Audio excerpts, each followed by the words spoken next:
Allez les gars, je vais faire ça rapidement. Donc, je vous donne les notes que vous avez manquées, que j'ai repris avec les autres jeudi. C'est à la page 44-45, puis j'ai fait un exemple de la page 42. Donc, c'était ça ici, 44, 45. Puis, j'ai fait l'exemple euh, à la page 42 ici, dans le bas, qu'on n'avait pas encore fait. On va y revenir un petit peu plus tard. Donc, je commence avec la page 44. Dans le fond, ce qu'on veut, c'est deux cas particuliers. Ce qui se passe ici, c'est que c'est la même chose. Vous allez voir à la page 35 de votre cahier de notes, vous allez voir qu'on avait fait des résolutions d'équations. Nos résolutions à la page 35, c'était j'ai un log est égal à un nombre. Un log est égal à un nombre. Là, ici, à la page 44, on vous présente deux cas particuliers. Vous allez voir, c'est pas très compliqué. Ça diffère légèrement. Le cas numéro 1, c'est qu'au lieu d'avoir juste un log est égal à un nombre, j'ai deux log est égal à un nombre ou trois log est égal à un nombre. Donc, l'astuce, c'est de réduire nos logs à un seul log avec les lois des logs, puis de faire exactement la même chose qu'à la page 35.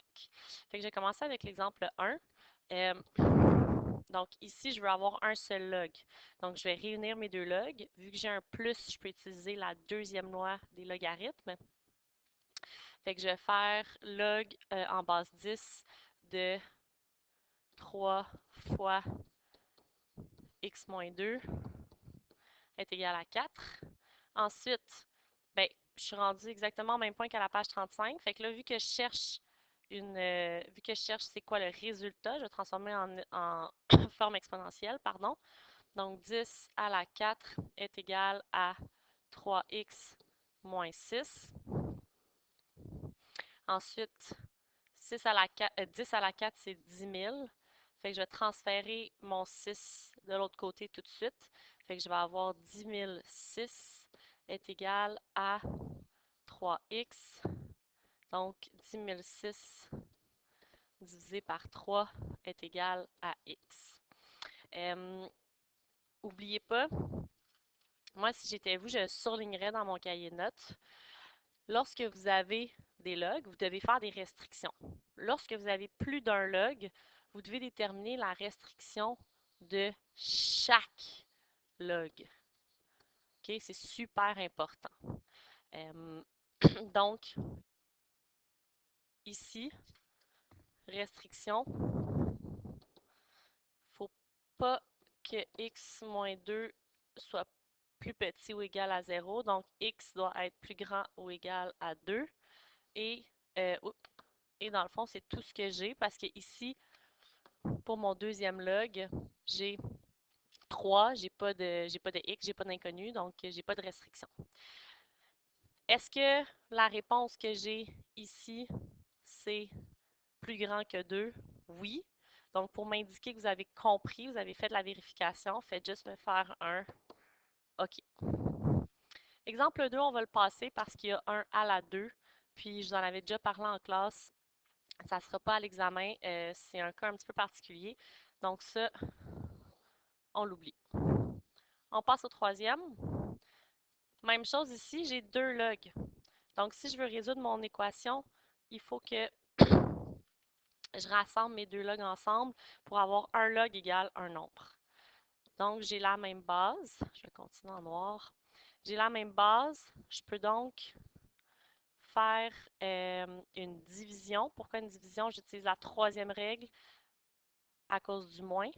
Donc, x plus 2, x moins 2, la troisième loi des logarithmes. Et j'obtiens ça ici. Une fois que j'ai ça, ben, ça revient exactement à la même chose. Je vais faire 10 à la 5. Excusez, c'est en base 2. Je me reprends. Je ne l'avais pas marqué. Donc, log en base 2. Fait que 2 à la 5 est égal à x plus 2 sur x moins 2. Fait que je vais aller résoudre ça. Je vais faire un produit croisé. 2 à la 5, ça fait 32. Fait que 32 fois x moins 2 est égal à x plus 2. 32x moins 64 est égal à x plus 2. Et x est égal à 66 31e. Si on arrondit, ça fait 2,13. Il ne faut pas oublier ces restrictions. Donc, si je remonte un petit peu, x doit pas être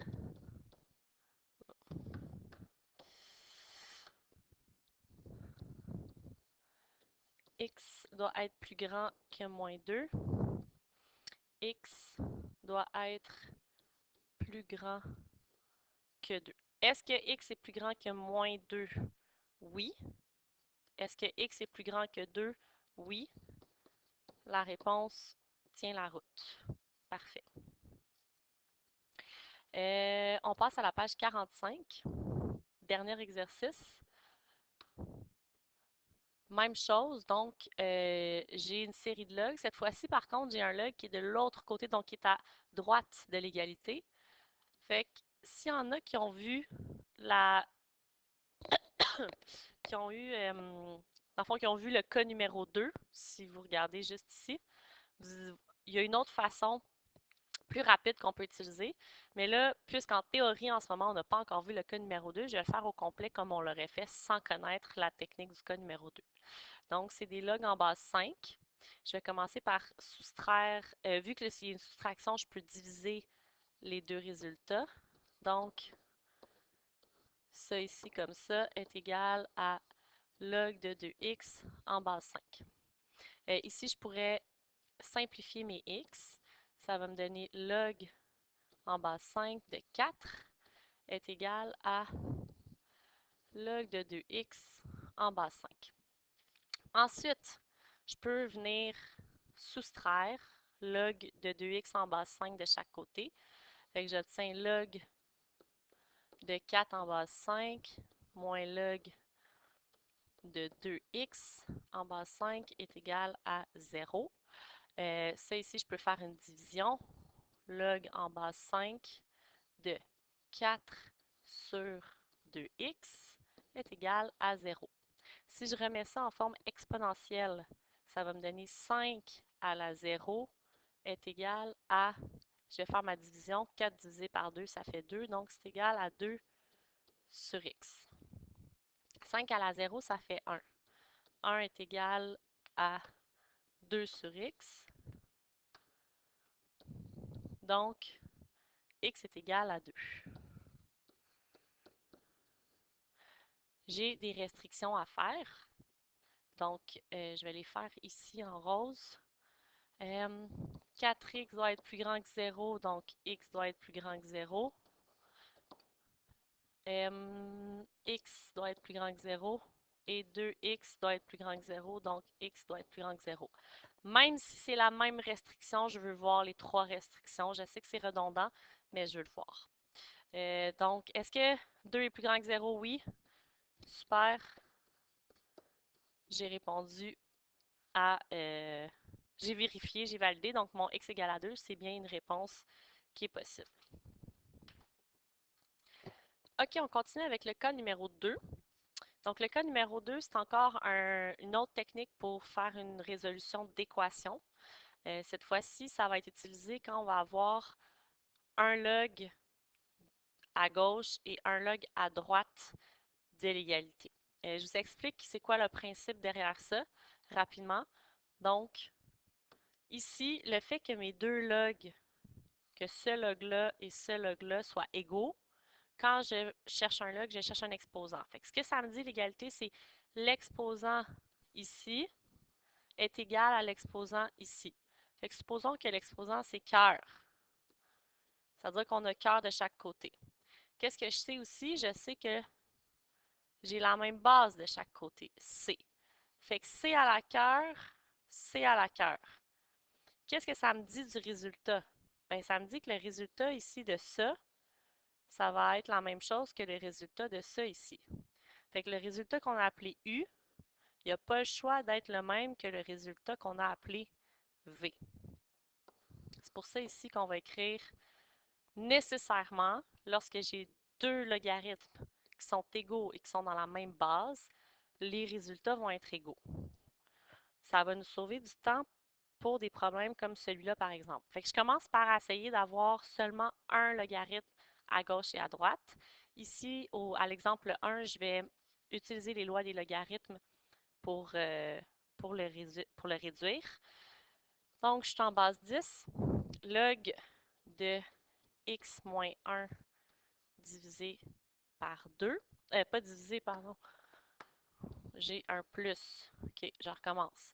J'ai un plus, donc je peux les multiplier. Ça va faire log de 2 fois x moins 1 est égal à log de x. Fait que là, je me retrouve dans la même situation que celle que j'ai décrite ici. C'est-à-dire que j'ai un log qui est égal à un autre. Donc, j'ai le même exposant de chaque barre. Puis, j'ai la même base qui est la base 10. Donc, nécessairement, ce que ça me dit, c'est que 2x moins 2 va être égal à x. Je n'ai pas le choix. Je fais juste résoudre ceci. Donc, ça va me donner x égale à 2. Bien sûr, j'écris mes restrictions. Fait que x doit être plus grand que 1 et x doit être plus grand que 0. Est-ce que x est plus grand que 0? Oui. Est-ce que 2 est plus grand que 1? Oui. Tout est sous contrôle. Deuxième et dernier exemple pour le cas numéro 2 avec ln. On se souvient, ln, c'est la même chose que si je mettais log en base E. C'est juste que le ln, ça implique que c'est un log en base E, donc c'est toujours en base E. Pardonnez-moi. Donc, je vais faire la même chose que ce que je ferais avec des logs. Je vais rassembler mes ln pour les réduire de chaque côté, à gauche et à droite. Fait que je vais commencer. J'ai une soustraction, donc ça va me donner ln de x plus 3 divisé par x plus 1 est égal à ln de x moins 3 divisé par x moins 2. Encore une fois, je me retrouve dans la situation où j'ai un exposant qui est égal à un autre exposant. Donc, j'ai les mêmes exposants et j'ai la même base qui est la base E. Je peux donc affirmer que x plus 3 divisé par x plus 1 n'a pas le choix d'être égal à x moins 3 divisé par x moins 2. Je vais faire un produit croisé. Je vais faire ça ici. Donc, x plus 3 fois x moins 2 est égal à x moins 3 fois x plus 1, pardon. Si vous faites votre distributivité, vous allez arriver avec deux trinômes. C'est tout à fait normal. C'est long, c'est plate. J'entends déjà Félix Millard chialer, mais ça va bien se faire. Vous allez voir. Donc, vous arrivez à ça ici. Et si vous soustrayez, dans le fond, les x2 s'annulent. Si vous envoyez vos x d'un côté puis vos constantes de l'autre, vous devriez arriver à x égale à 1. On fait les restrictions. Il y en a plusieurs, il y en a 4, il faut toutes les faire. Donc, x est plus grand que moins 3. X doit être plus grand que moins 1. X doit être plus grand que 3. Et x doit être plus grand que 2. J'imagine qu'en le faisant, vous avez remarqué qu'il y avait quelque chose qui clochait, qui ne marchait pas. Donc, pardon, dès que j'ai une contrainte qui n'est pas respectée, ça ne marche pas. Est-ce que 1 est plus grand que moins 3? Oui. Est-ce que 1 est plus grand que moins 1? Oui. Est-ce que 1 est plus grand que 3? Non. Donc, ce qui va se passer, c'est que je n'aurai pas le choix de dire à rejeter Donc, ça ne marche pas, aucune réponse. Aucune solution, dans le fond. Ça veut dire qu'il n'y a pas d'intersection, il n'y a pas de point en commun, on ne trouve pas de réponse entre les deux. Donc, voilà pour ça. La seule chose qu'il nous reste à faire, c'est à la page 42. C'est ce qu'on n'avait pas fait ensemble. À la page 42, ici, oui, c'est ça. La page 42,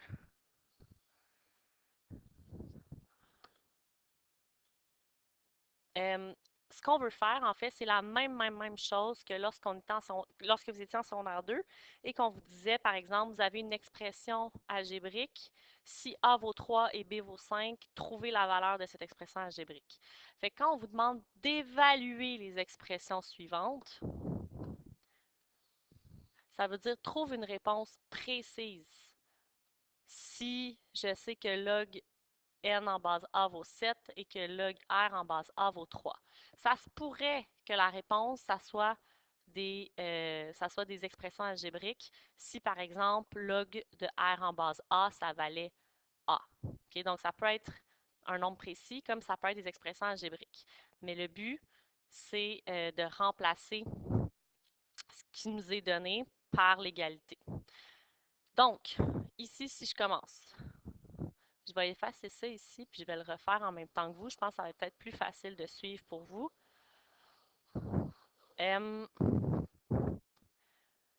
Donc, si je commence, je veux développer le plus possible ça ici. Donc, je vais mettre mon -2. Là, faites attention. C'est super important, puis c'est ça qui va vous causer le plus d'erreurs. Il faut que vous mettiez des parenthèses. J'y arrive, je m'explique. Fait que -2 fois log en base A de A R à la 2 sur racine de n. Le -2 ici, il vient affecter tout mon log. Fait que quand j'ai développé mon log, puis que cette partie-là ici, je vais la développer en une soustraction en une soustraction du numérateur puis du dénominateur. Bien, il faut que je garde mes parenthèses, sinon le -2, il n'affectera plus exactement tout ce log-là. Okay? Donc, je vous montre ce que ça donne. -2, log en base A de A R à la 2 moins log en base A de racine carrée de n. Et je garde mes parenthèses parce que le 2, il faut que je puisse le distribuer au 2. Si je ne mets pas de parenthèse, c'est comme si le 2 il allait juste au log ici, puis ça ne marche pas.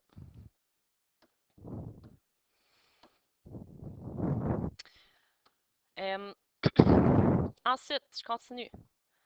-2. Ici, je peux développer A fois R à la 2. Donc, ce que je vais faire, c'est que je vais faire un premier log A de A plus log en base A de R à la 2 moins log en base A et de n, puis pour enlever ma racine carrée, je vais faire n à la 1/2. Je continue. Je veux continuer à développer. -2 log de A en base A plus, ici mon 2, je peux le mettre en avant. 2 fois log de A de R en base A moins. Ça ici, je peux le mettre en le 1/2, je peux le mettre en avant. Moins 1/2 fois log de n en base A. Là, je vais retourner voir en haut si je peux remplacer des choses par des égalités. Donc, à chaque fois que j'ai log de R en base A, je peux le remplacer par 3. Puis à chaque fois que j'ai log de N en base A, je peux le remplacer par 7. Fait que ça va me donner -2, parenthèse, log de A en base A. Quel exposant je vais mettre à A pour avoir A? 1 plus 2 fois 3 moins 1/2 fois 7. Vous êtes capable de pitonner sur votre calculatrice. Richard Macarius a eu beaucoup de difficultés à faire ce numéro parce qu'il n'arrivait pas à pitonner correctement sur sa calculatrice. On l'aime bien, Richard. Ça devrait, ça devrait donner, pardon, moins 7. Fait que finalement, ça a l'air des grosses bêtes, là, ça a l'air vraiment difficile, mais allez-y une étape à la fois. Puis une fois qu'on a appliqué toutes les règles et qu'on a développé le plus qu'on pouvait, on remplace, puis on peut trouver la réponse. Je vous en fais un autre, un dernier. Donc ici, la réponse, je vous ai mis les réponses là. Ici, la réponse, ça devrait vous donner 37 tiers. Si vous arrivez à 1 tiers, ça veut dire que vous avez pas mis vos parenthèses. Je le dis parce qu'il y a plusieurs personnes à qui c'est arrivé. Si vous arrivez à 1 tiers, vous avez oublié de mettre des parenthèses, regardez vos parenthèses. Ensuite, ça, c'est les réponses suivantes. En fait, ce que je vais faire... OK, non, oui, je vais faire lui avec vous. Donc, l'exemple 2. Log en base A. Je vais aller tout de suite appliquer mon 2. Ça va me faire 1 sur 15 à la 2 est égal. Je vais faire ma division. Log de 1 en base A moins log de en base A de 15 à la 2. Ensuite, quel exposant je vais mettre à A pour obtenir 1? C'est exposant 0 moins. Je vais mettre mon 2 en avant, donc 2 fois log en base A de 15. Si je regarde un petit peu plus haut, pour remplacer, il faut que j'aille log de 3 en base A puis log de 5 en base A. Fait que log de 15 en base A, en ce moment, ça ne m'aide pas beaucoup. Fait que ce que je vais faire, c'est que je vais décomposer 15 comme le produit de 3 fois 5. Ça va me donner 0 moins 2. Là, ici, si je décompose ce log-là, il ne faut pas que j'oublie de mettre des parenthèses. Parce que le 2, il affecte le log de 15. Il faut qu'il affecte aussi log de 3 en base A puis log de 5 en base A. Comme ça, plus, je vais effacer la réponse pour avoir de la place, plus log de 5 en base A. Donc, si je remplace par ce que j'ai, ça va me donner moins 2 fois C, je crois. Non, B. Donc, moins 2 fois B. OK, ouais, je vais prendre le temps de le faire comme il faut. B plus C. Fait que ma réponse, c'est moins 2B, moins 2C. Parce qu'il faut que je distribue mon moins. Fait que ça ici, c'est la réponse du numéro 2. Je vais mettre le corrigé détaillé de cette page-là sur Moodle. Sinon, c'est ce que vous avez manqué. Il y a une petite chose aussi que j'ai dite en classe aujourd'hui que je pense qui est importante. Si vous faites l'annexe 8, numéro 1C, on arrive à l'annexe 8, puis on a ça ici comme ça. Puis on vous demande de réduire le plus possible cette expression-là. Fait qu'on pourrait commencer par dire, ben, vu qu'il y a un plus, je vais faire une multiplication, je vais multiplier 3 et 6. Par contre, on est pris avec le 1 à la fin, ça nous bloque. Donc, qu'est-ce qu'il va falloir faire? L'astuce, c'est de transformer le 1 en un logarithme en base 2. Fait que dans le fond, si je veux que mon exposant soit 1, puis je veux rester en base 2, 2 à la 1, ça me donne quoi? Ça me donne 2. Fait que si j'écris logarithme de 2 en base 2, la réponse, ça va être 1. 2 à la quoi me donne 2? C'est 1. Fait qu'en remplaçant le 1 par ça, ici, on est capable ensuite de réduire notre expression. Fait que voilà, j'espère que vous honorez le collège et que ça se passe bien et que vous avez du plaisir. Stressez pas trop pour l'examen, faites vos devoirs, ça va bien aller. Donc, je suis restée un vendredi soir pour vous, j'espère que vous appréciez. Je sors d'ici. Salut!